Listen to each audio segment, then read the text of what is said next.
Hi, I'm Emily Dawe, interior stylist, writer and craft designer. I often use hot glue in my work, but most people think of using glue to connect two items together, but there's so much more you can create using a hot glue gun. So today I'll be showing you a few different techniques. How to create jewellery using glue, how to create 3D objects, how to create a 3D effect on, for example, a vase, how to use paint and glue together, and how to create a stamp. So the first thing you need to do is you need to plug in your glue gun. And you want to wait a couple of minutes for the glue to soften, and then after a couple of minutes, just flip the stand back, pull the trigger, and hopefully your glue should come out. Never force the glue through the glue gun, and watch out for the nozzle as it can get really hot. So I'm going to show you how to make a necklace out of glue. So the first thing you need to do is you need to protect your work surface, so you can use a glue pad, or like me, I'm using greaseproof paper. So I'm just going to take a sheet of gold leaf and I'm going to start scratching some of it away from the surface. Now the reason that I've put the gold leaf on first is because you want to have the gold right at the front of the necklace so it really pops. So I've set my glue gun to the lowest temperature, just means it's a little bit easier to work with. Now I'm just going to press lightly, it will pick up the gold leaf slightly, and I'm going round in circles. This way it gives a nice even surface to the glue. You want to make it slightly bigger than the necklace that you intend to make. There we go. And then you just want to set that to the side for about 10 to 15 minutes. So you want to make sure that the glue has completely dried, and the way that we can tell this is the glue has gone from transparent to opaque. Then I'm just simply going to peel it off from the greaseproof paper. So depending on what sized pendant you want to make, I find using a coin really useful to draw around. There's the pendant size, now I just need to cut round it. So the edges of the pendant are still a bit rough, so what I'm going to do is use a bit of sandpaper just to smooth those down.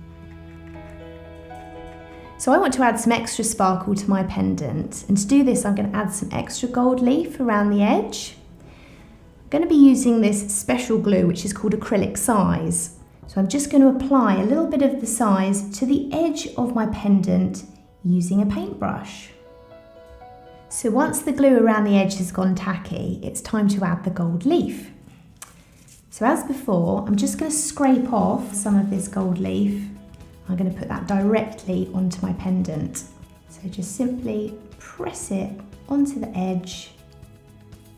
It's time to get brushing away the excess.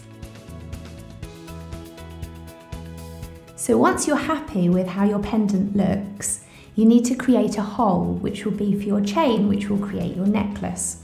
Now to make the hole, you simply heat up a needle on a candle, but don't forget to wear protective gloves, and then simply push the needle through the glue, and you're done.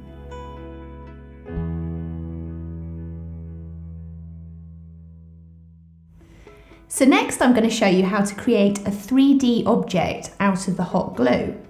So here I'm going to be making a pineapple. And I just need to start in the top bit first because that's the trickiest bit, and then you can fill the rest of the mould. Now when you use coloured glue, it's best to set the glue gun to the lowest temperature, and that will give the brightest results for your 3D object. So you want to wait between 15 and 20 minutes so the glue is completely dry, and then it's time to pop it out of the mould. And then the next thing you want to do is just trim off some of this excess with a pair of scissors. And then a really nice thing to do is actually give it a glossy effect. Now you can do that by using either a heat gun or a hairdryer. Make sure you don't put the hairdryer on there too long, otherwise you'll remelt it.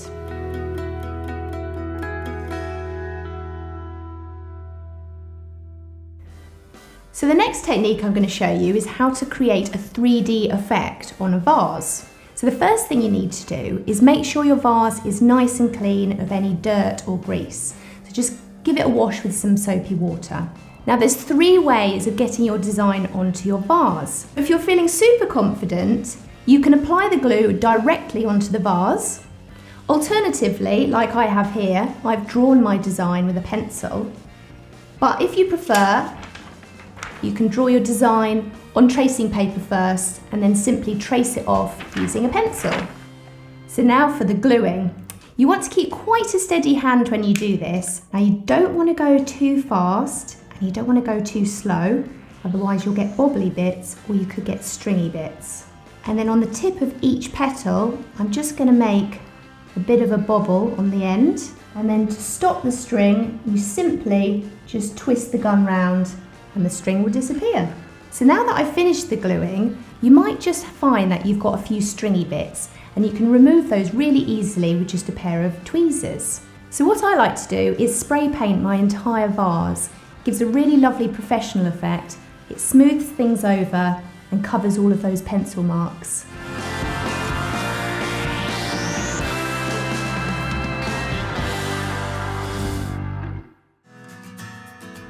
I'm now going to show you a fantastic technique of how to create a stamp using a piece of wood and my hot glue gun. I've already drawn my design onto my piece of wood. I've decided to do a leaf. And now I'm going to trace over it with glue. Make sure the thickness of the glue is consistent throughout the whole stamp. So once you've finished gluing, you want to leave it to dry for about 10 to 15 minutes.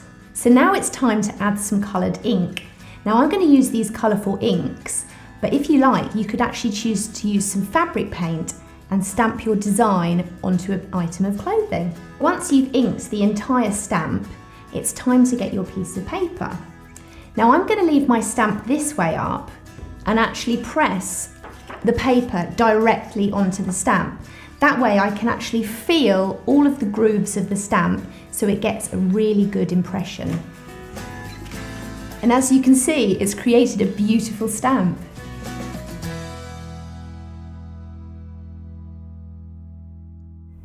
I'm now going to show you a really clever technique using glue and watercolour. We use glue because it actually creates a barrier and stops the paint from seeping underneath. Now when choosing papers, I recommend using watercolour paper because it's much thicker. If you use anything thinner, the water will actually make the paper warp and buckle.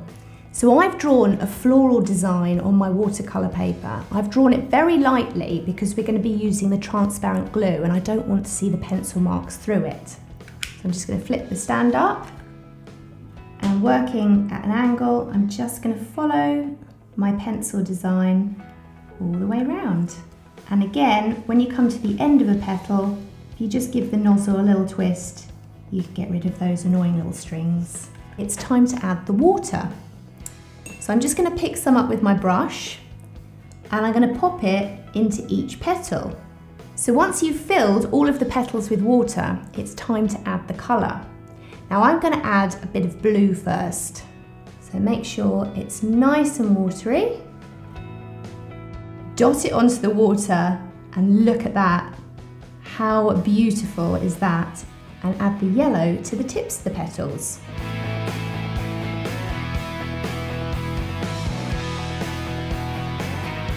So I'm going to actually add a wash to mine to really make the flowers pop out. And I'm going to leave the glue as well for that lovely 3D effect. I do hope I've given you a lot of inspiration. So next time you're feeling creative, why not use a glue gun?